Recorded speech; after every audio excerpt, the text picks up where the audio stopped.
Somebody finally did something I've seen people asking for years.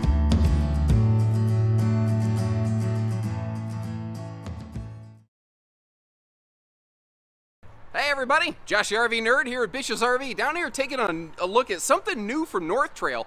And what we're really going to see and focus on a lot today is what they've done with with basically the super slide seating setup situation, the quadruple S's. I don't know how many S's that was. There was a lot of alliteration. But this is one floor plan that has a new feature that you will find in a lot of their new super slide floor plans. And what they did here is, instead of the same sofa and dinette that has just been done to death since the beginning of time, really. I think the cavemen actually talked about that. Cavemen wanted super slides with different kind of seating. There's something scribbled on a wall somewhere in, caveman ink about that. But what they did here is, first they basically just gave it like a full super slide super sofa.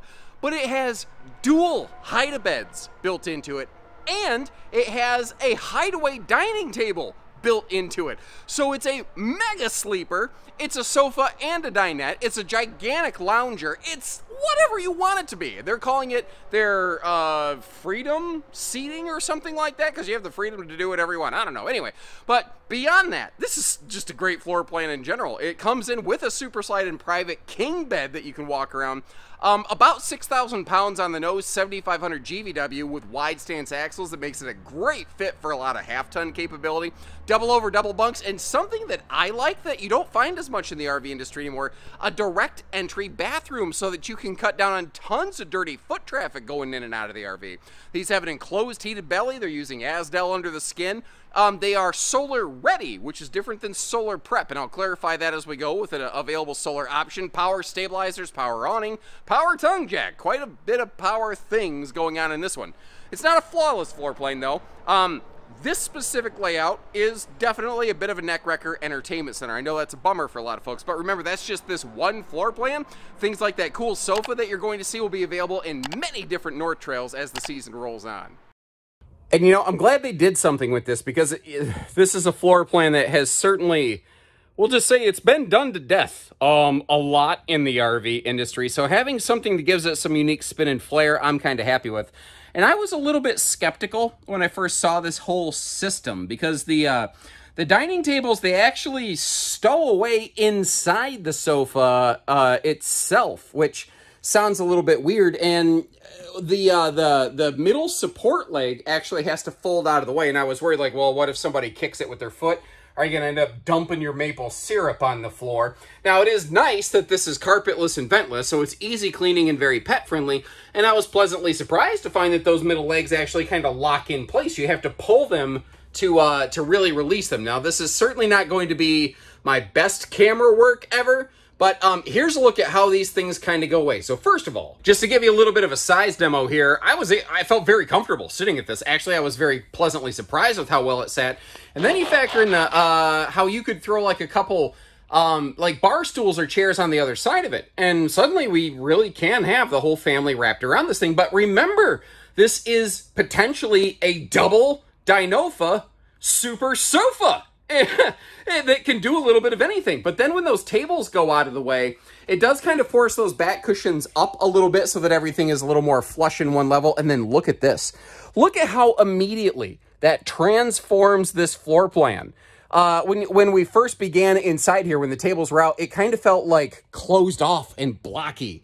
But the RV is whatever you want it to be. It's whatever you need it to be. And I can't count on both hands and toes, mostly because I'm not that good at math. How many people have said, can I get a full super slide sofa? What if I don't want a dinette? Can I option in a second sofa? And most manufacturers go, no.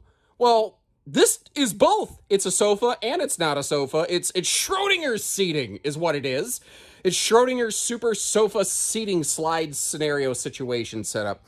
And it's also, as you can see, carpetless. And I love it when the main floor and the slide floor match. That's my personal nerdy preference right there. Just looks like cleaner execution. And overall, I'm kind of curious, what do you think about the new decor here? It's interesting though, the sofa is a little bit different color from everything else.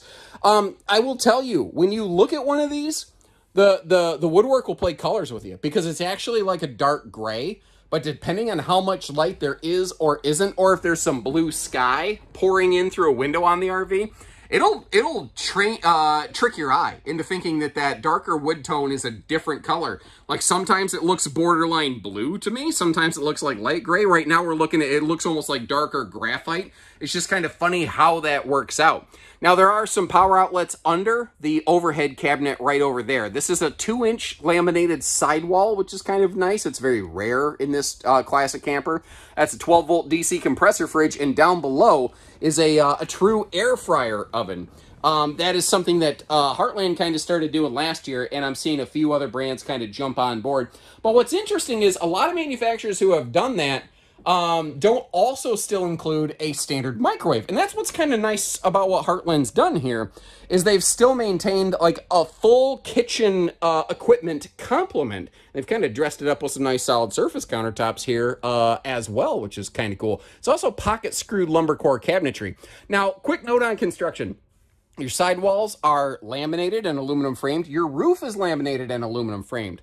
Your floor has a 5/8 tongue and groove plywood floor deck. They do not use a laminated floor. It could save them a little bit of weight perhaps, but they don't want to potentially develop soft spots in their flooring. And considering they're not running floor ducted heating vents, they're basically removing potential weak points from their floor construction, which I think is kind of cool. Okay, hold on.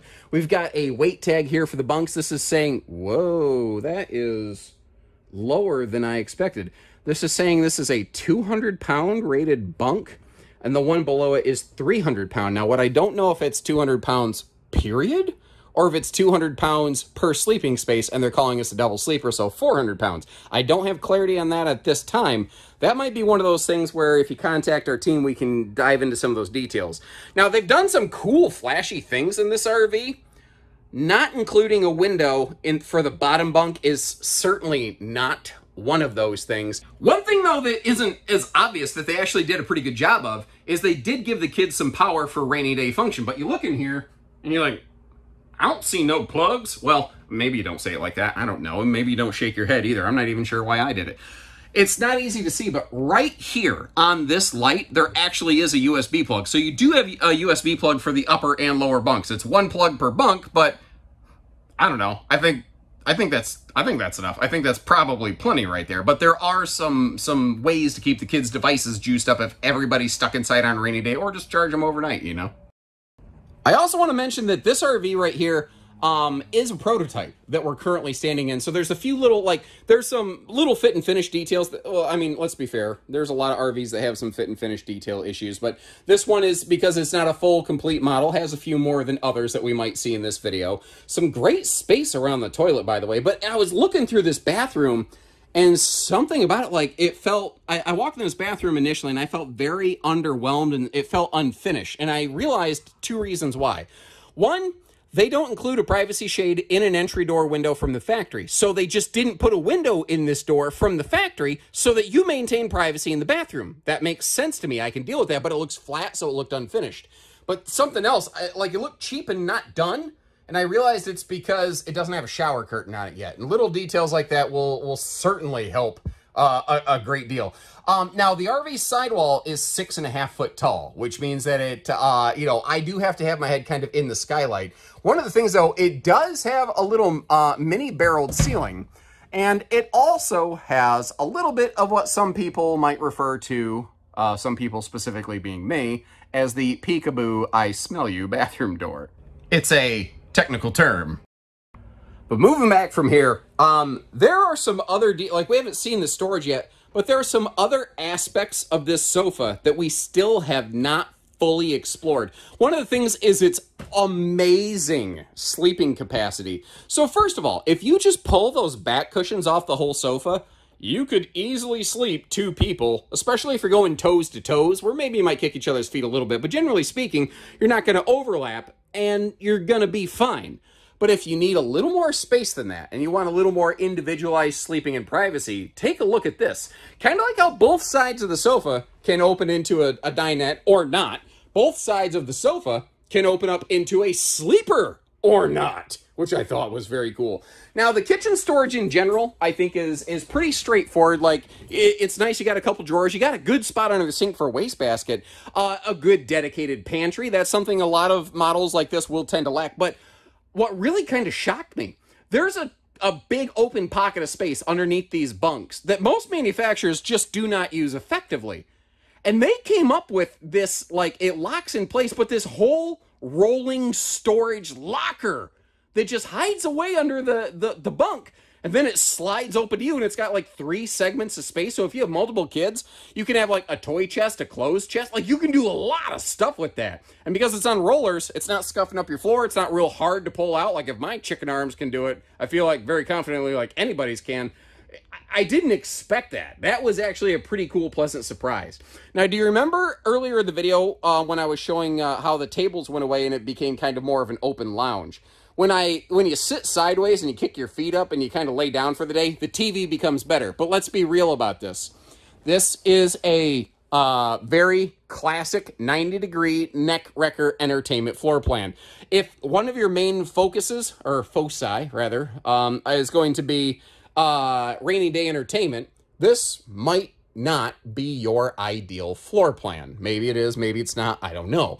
But that's a thing to consider. A swinging pivot arm mount might... Oh, wait a minute.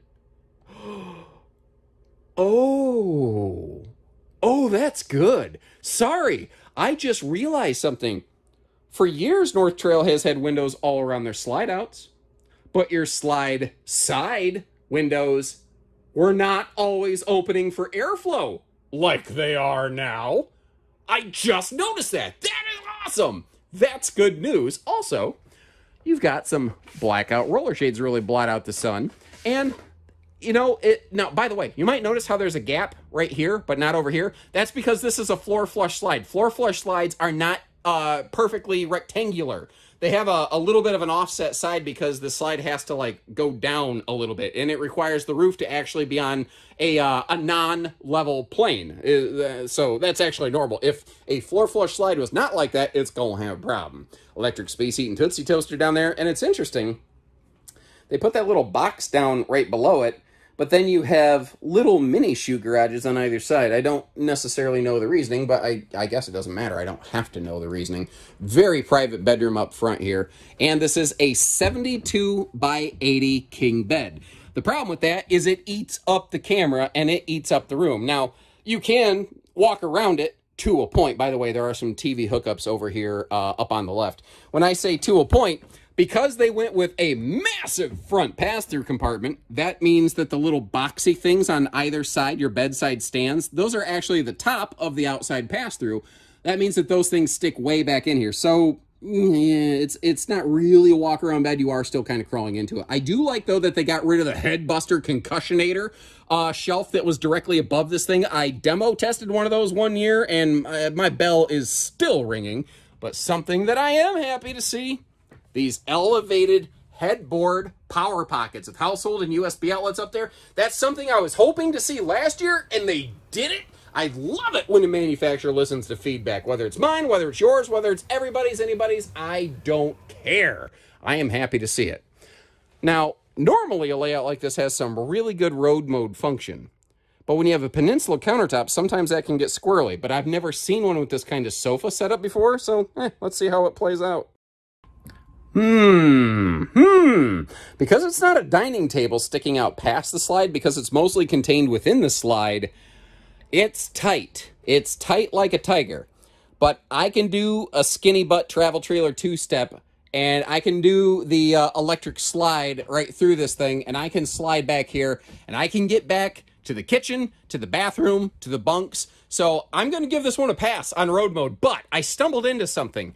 This big bulky slide fascia right here, you have to make sure you get your bunk curtains out of the way. And it's actually a split bunk curtain.